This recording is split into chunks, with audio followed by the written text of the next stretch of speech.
Last week, King County Public Health revealed an adult diagnosed with measles potentially exposed people at SeaTac Airport and at a Providence emergency room.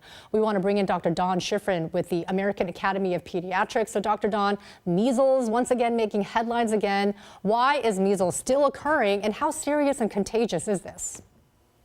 Well, that's a great question.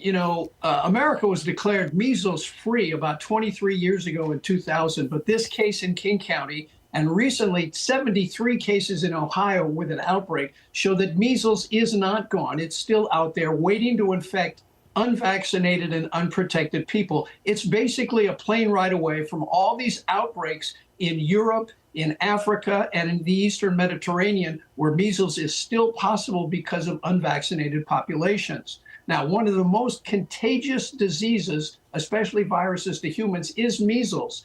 It lingers in the air from an infected person about 2 hours, as opposed to COVID lingering about 20 minutes. So 90% of those exposed to measles virus are going to be infected. And remember, they can get infected 4 days before a rash even appears from measles. So the unprotected person with measles will get an ear, throat, nose, and maybe pneumonia. And 1 to 3 kids out of 1,000 will get brain swelling and potentially die. So it is a serious disease. That is very eye-opening. I personally did not know it was that contagious. That helps us understand it better. So who is most at risk, and what is our best prevention strategy to avoid catching it?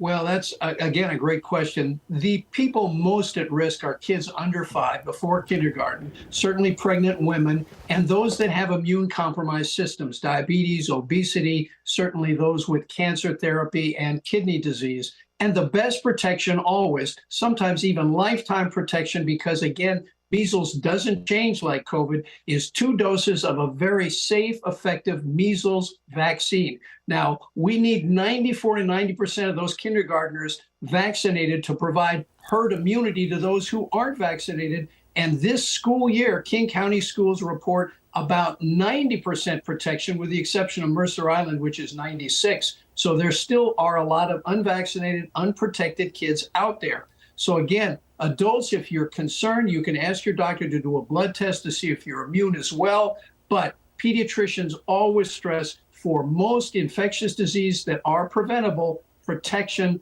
before infection. Okay, Dr. Dawn, as always, thank you for those great insights. Thank you, and we'll talk to you again soon.